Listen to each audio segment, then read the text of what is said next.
Your brand new iPhone deserves the best protection, and the iLune 3-pack screen protector plus 3-pack camera lens protector has you covered.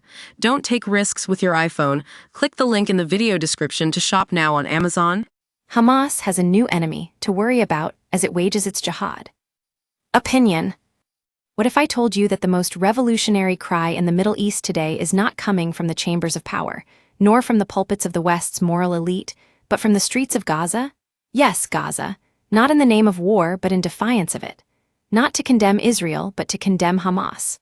A people long silenced by fear are now speaking, not of martyrdom or revenge, but of the simple, radical desire to live without tyrants, to live without lies. This isn't merely a protest. It's a rupture, a tear in the ideological curtain woven by the Muslim Brotherhood and enforced by the Islamic Republic of Iran. A generation born into propaganda is beginning, tentatively, to reject it. Not because the West told them to, not because Israel demanded it, but because they have tasted the poison themselves. Don't miss, Israel stands undefeated. Our leaders in Britain would do well to take note. Latest. The chants ringing through Gaza's streets, "We want to live, Hamas out," are not just slogans, they are declarations of conscience. Cries from a people who, for the first time in decades, are turning not against the imagined enemy, but against the real one. They are confronting the true architects of their misery, those who rule not with ballots but with bullets. This matters, not as a momentary burst of frustration, but as a possible re-entry of truth into a space where lies have ruled unchallenged for far too long. For too long, Gaza has served as a stage set for performative outrage. Global sympathizers chant for Palestine, but turn away when Palestinian lives are crushed not by Israeli tanks, but by the jackboots of Hamas. Too many in the West fetishized resistance, even when it came wrapped in the language of annihilation. Hamas, they insisted, was complicated. Their cause legitimate. But legitimacy cannot be founded on the blood of children, nor can liberation come from those who rob their own people of air. We use your sign-up to provide content in ways you've consented to and to improve our understanding of you. This may include adverts from us and third parties based on our understanding. You can unsubscribe at any time. Read our privacy policy. This new voice emerging in Gaza, uncertain, unarmed, unfiltered, is the voice of a people exhausted by martyrdom and weary of being used as cannon fodder in a war they never chose.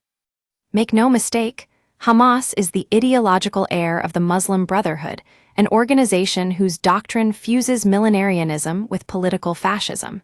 It does not believe in compromise. It does not seek peace. It seeks, quite explicitly, the obliteration of Israel and the death of Jewish sovereignty. Its charter is not a relic, it is a blueprint for perpetual war.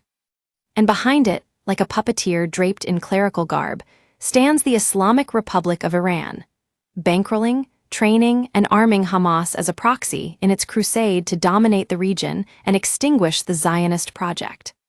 But here is where the narrative breaks. Because now, from within the very enclave that Hamas claims to shield, that fiction is collapsing. Let us be clear, this is not a pro-Israel movement. It does not need to be. It is, rather, a pro-truth movement, and truth, once spoken, cannot be unsaid. If we in the West have any moral clarity left, any memory of what we once claimed to stand for, then we must not let this moment pass in silence. These protesters deserve more than pity. They deserve recognition. They deserve solidarity, not from those who confuse Hamas with Palestine, but from those who know the difference between justice and jihad. Because ultimately, peace in this region, real peace, not the Oslo kind that dissolves on contact with reality, will never come from summits or signatures. It will only come when the people of the region, all the people, attest to Israel's right to be. Not as a bargaining chip, not as a temporary concession, but as an undeniable, moral, and historical truth. Israel does not need to justify its existence.